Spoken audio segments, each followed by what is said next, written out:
எனக்கு அருமையானவர்களே, ஆண்டவராகிய இயேசு கிறிஸ்து கிட்ட யாரெல்லாம் நெருங்கி வர விரும்புறாங்களோ, அல்லது அவர போல மாறணும்.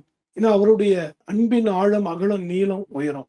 இத நான் காணணும் என்ற விருப்பம் உள்ளவங்களுக்கு, இந்த செய்தி மிக ஆசீர்வாதமா அமையும் என்பதுல சந்தேகம் இல்லை. ஏன்னா, இன்னைக்கு நெறைய பேர் பார்த்தீங்கன்னா, குறிப்பிட்ட சில மனிதர்களோடு நெருங்கி இருப்பத ரொம்ப மேன்மையா நினைக்கிறாங்க.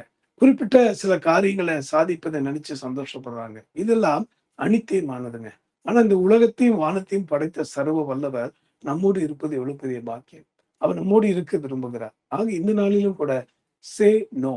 வேண்டாம் என்று சொல்லுங்கள். வேண்டும் என்று கேளுங்கள். யாரை பார்த்து? நம்மை உண்டாக்கின தேவனிடத்தில. இதோ நெருங்கி வர நான் விரும்புகிறேன். ஆண்டவரே உம்மைப் போல மாற விரும்புகிறேன் என்கிற ஜெபத்தை மாத்திரமல்ல, அனுதின வாழ்க்கையில செயல்படுத்த விரும்புகிற அல்லது செயல்படுத்திக் கொண்டிருக்கிறவங்க ஒவ்வொருவருக்கும் இந்த வார்த்தை ஆசீர்வாதமா அமையும் என்பதிலே சந்தேகமில்லை. Say no. வேண்டாம் என்று சொல்லுங்கள். ஆணவம் வேண்டாம், அமைதல் வேண்டும். இந்த நாளில ஆண்டவர நோக்கி நாம் கேட்கப் போறோம். No more arrogance in my life O God. I need your peace. உம்முடைய அமைதல், உம்முடைய அந்த சமாதானத்தை நான் இன்னும் ருசிக்க வேண்டும் என்கிற ஒரு வேண்டுதலோடு இந்த செய்தியை கேட்போம். இந்த ஆணவம் என்கிற தன்மை வெளிய அதிகமா தெரியாதபடி தான் இருக்கும். ஆனால் வாழ்க்கையிலே எதிர்பாராத சூழ்நிலைகள் வரும்போது, சில மனிதர்கள் நம்மை மேற்கொள்ள முயற்சிக்கிறார்கள். அல்லது நமக்கு உண்டான இடத்தை அவர்கள் பிடுங்க பார்க்கிறாங்க, எடுக்க பார்க்கிறாங்கன்னு நினைக்கும்போது, பலவிதமான தீங்கு நமக்குள்ளாய் வருவது இயல்புதான். இதனால தான் சங்கீதம் 66:12 கூட தாவீது சொல்றார், "மனுஷனை எங்கள் தலைமேல் ஏறி போக பண்ணினீர். தீயும் தண்ணீரையும் கடந்து வந்தோம். செழிப்பான இடத்திலே கொண்டு வந்து விட்டீர்." அன்பானவர்களே, சே நோ. ஆணவம் வேண்டாம், அமைதல் வேண்டும். இதை குறித்து சிந்திக்கும்போது, நீதிமொழிகள் புஸ்தகத்துல 16ஆம் அதிகாரம் 18ஆம் வசனத்த நம்ம வாசிப்போமா? புரோவெர்ப்ஸ் சாப்டர் 16 வெர்ஸ் 18. அழிவுக்கு முன்னானது அகந்தை, விழுதலுக்கு முன்னானது மனமேட்டிமை. அழிவுக்கு முன்னது அகந்தைங்க. இன்னைக்கு இப்படிப்பட்ட ஒரு ஆணவத்தோடு ஒரு மனுஷன் நடப்பானானால், பேசுவானானால், அவனுடைய வாழ்க்கையில என்ன வரும்னா, நிச்சயமா ஒரு நாள் அழிவு வரப்போகுதுன்னு அர்த்தமா. சிலர்லாம் பாருங்களேன், தங்க வயதுக்கு மிஞ்சி பேசுகிறதும், அல்லது அது எந்த இடத்துல எடுத்துக்கொண்டாலும் சரி, இன்னைக்கு அரசியல் எடுத்துக்கொண்டாலும், அல்லது யுத்தங்கள் ஏன் மூளுது இன்னைக்கு? ஒரு தேசத்துக்கு விரோதமா ஒரு தேசம் பலவிதமான தீங்கு வருது. ரீசன் எல்லாத்துக்கும் நீங்க அஸ்திவாரம் பார்த்தீங்கன்னா, ஆணவம். இப்படியாக என்னையா நீ சொன்ன? இரு நான் என்ன என் பவர் என்ன காட்டுறேன் பாரு சொல்லி, இன்னைக்கு உலகத்தில சமாதானத்தை அல்லது அமைதலை எதிர்பார்த்து கொண்டிருக்க மக்கள் மேலே இன்னைக்கு பலவிதமான குண்டு மழைகள் பொழிகிறத நம்ம பார்க்கிறோம். எதுக்கு இத நான் சொல்றேன்னா, அந்த ஆணவம் என்கிற குணம் மனுஷனுடைய தனிப்பட்ட வாழ்க்கையை மாத்திரமல்ல, அவனை சார்ந்த சமுதாயத்தையுமே அழித்து விடுகிறது. ஆணவத்தோடு அரசாட்சி செய்த எத்தனையோ மன்னர்கள், இன்னைக்கு சரித்திரத்துல பார்த்தீங்கன்னா, அவங்க முடிவு மிகவும், மிகவும் பரிதாபத்துக்குரியதா மாறியிருக்கு. பலர நான் சொல்ல முடியும். ஏன்னா, இன்னைக்கு உங்க வாழ்க்கையில இப்படிப்பட்ட குணங்கள் உள்ளே ஒட்டி இருக்குமானால், ஆண்டவரிடத்தில் கேளுங்கள். ஆணவம் வேண்டாம் ஆண்டவரே! எனக்கு அமைதலை தார். அதோட அர்த்தம் என்னன்னா, நமக்குள்ளாக வாழ்க்கையில ஒரு சகிப்புத்தன்மை கூட வரும்போது, இவைகள்லாம் தன்னாலே மாறிப்போகும்.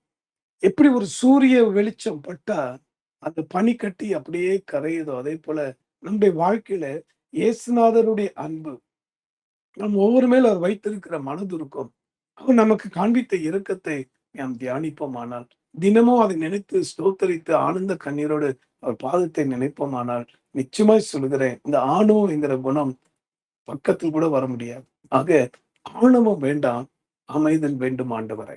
ஏன் இந்த சுபாவம் இன்னைக்கு மனுஷனுக்கு வந்திருக்கான்? ரோமர் 12ஆம் அதிகாரம் 3ஆம் வசனத்தை வாசிக்க கேட்போமா? Roman chapter 12 verse 3. அல்லாமலும் எனக்கு அருளப்பட்ட கிருபையினாலே நான் சொல்லுகிறதாவது, உங்களில் எவனானாலும் தன்னை குறித்து எண்ண வேண்டியதைக்கு மிஞ்சி எண்ணாமல், அவனவனுக்கு தேவன் பகிர்ந்து விசுவாச அளவின்படியே தெளிந்த எண்ணமுள்ளவனாய் எண்ண வேண்டும். ஒவ்வொரு மனிதர்களுக்கும் அது விசேஷமா இன்னைக்கு திருச்சபையை நடத்துகிறவர்கள், போதகர்கள் போதக பணியிலும், சுவிசேஷகர் சுவிசேஷ பணியிலும், தீர்க்கதரிசிகள் தீர்க்கதரிசன ஊழியத்திலும், இப்படி அவர்களுக்கு பகிர்ந்து அளிக்கப்பட்ட கிருபையின்படியே காரியங்களை செயல்படுத்துவார்களானால் அங்கே ஆணவத்துக்கு இடம் இருக்காது. நீ திருச்சபைகளுக்குள்ளாக குழப்பங்கள், குடும்பங்களுக்குள்ளாக குழப்பங்கள், செய்கிற வியாபாரத்துக்குள்ளாக குழப்பங்கள், செய்கிற ஆட்சிக்குள்ளாக குழப்பங்கள் ஏன் வருது பார்த்தீங்கன்னா, அவரவர்கள் தங்களுடைய ஸ்தானத்துல நின்று பணியாற்ற விரும்புவதில்லை. சொல்லுவாங்க, டோன்ட் போக் யூர் நோஸ்ம்பாங்க. ஆங்கிலத்துல ஒரு பழமொழி உண்டுங்க. உங்க மூக்க நுழைக்காதீங்கன்பாங்க. அதோட அர்த்தம் என்னன்னா, இன்றைக்கு அவரவர்களுக்கு கொடுக்கப்பட்ட அந்த திறமையை அல்லது தாளந்தை சரியான பகுதியில, சரியான இடத்துல அவங்க பயன்படுத்துவாங்கன்னா, அவங்களுக்கும் ஒரு அமைதல் உண்டாகும். அவங்களால பலருக்கு சந்தோஷம் உண்டாகும். நிச்சயமா அவர்கள் போகிற, வருகிற இடங்கள்லாம் ஒரு அமைதல், ஒரு மகிழ்ச்சி உண்டாகும். ஆனால் இதுக்கு நேர்மாறா ஏன் நடக்குது? ரீசன் என்னன்னு கேட்டீங்கன்னா, இங்க சொல்லப்பட்டிருக்கிறது, ஆவிக்குரிய வட்டாரங்களை குறித்து சபைகளுக்கு சொல்லும்போது அவர் சொல்றாரு, அவனவனுக்கு தேவன் என்ன கிருபையை பகிர்ந்தளித்திருக்கிறாரோ, அதன்படியே எண்ணக் கடவன். ரொம்ப மிஞ்சி எண்ணாதீங்க. நீதிமான் மிஞ்சின நீதிமானா கூட இராதுன்னு பைபிள்ல போட்டிருக்கு. ஆகவே தயவு செய்து கேட்கிற அன்பானவர்களே, சே நோ. ஆணவம் வேண்டாம், அமைதல் வேண்டும் ஆண்டவரே. இன்னைக்கு நம்முடைய ஆத்துமாவை, ஆவி, சரீரத்தை அடக்கி ஒடுக்கி வாழுகிற அனுபவம் இருக்குதா? மதில் இழந்த பட்டணத்தை போல இருக்கிறான் ஒரு மனுஷன். எப்போ?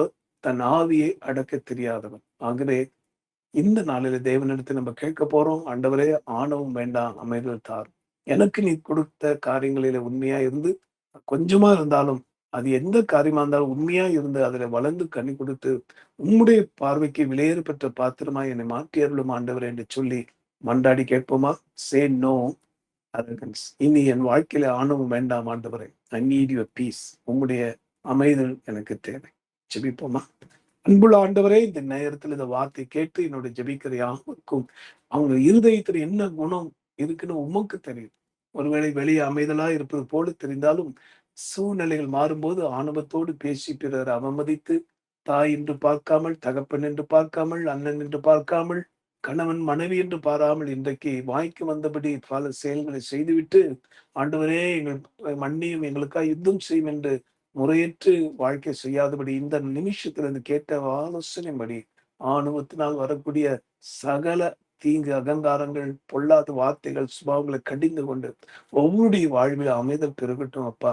நீர் ஒவ்வொருக்கும் திறமை தந்திருக்கிறீர். ஒருவேளை இந்த உலகத்துல அவர்கள் மாற்றுத்திறனாளிகளாய் கூட பிறந்திருக்கலாம். ஆனால் அவர்களுக்கு திறன் என்கிற தாளந்து என்கிற காரியத்தை தந்திருக்கிறீர். ஆகவே ஒருவரும் தங்களை மற்றவர்களை ஒப்பிட்டு மட்டமா எண்ணியாதபடி ஒருவர் கனம் பண்ண முந்திக் கொண்டு கனமுள்ளவர்களாய் மாறிட கர்த்தர் அருள் புரியும். இந்த சமுதாயத்தில, தேசத்தில, ஆட்சியாளர்கள் மத்தியில, தேசங்கள் நடுவிலே அதை ஆளுகிறதான பிரசிடென்ட், பிரைம் மினிஸ்டர் போன்றவர்கள் மத்தியில இருக்கிற இந்த ஆணவ குணத்தை கர்த்தர் அடித்து போடுகிறாங்க. இதனால அமைதலோடு வாழ வேண்டிய மக்கள் இன்னைக்கு சின்ன பின்னமாய் மாறிக்கொண்டிருக்கிறார்கள் அப்பா. கர்த்தர் கேட்டருளும், தயவு பண்ணும். உடைய வருகை மிக சமீபமா இருக்கிறனால யாவரும் தங்களை வெறுமையாக உடைய ராஜ்யத்துக்கு பயன்பட உதவி செய்யும். புகழும் துதி உமக்கு செலுத்துகிற மீட்பர் மூலமாய் வேண்டுகிறோம் இந்த நல்ல பிதாவே. ஆமென்.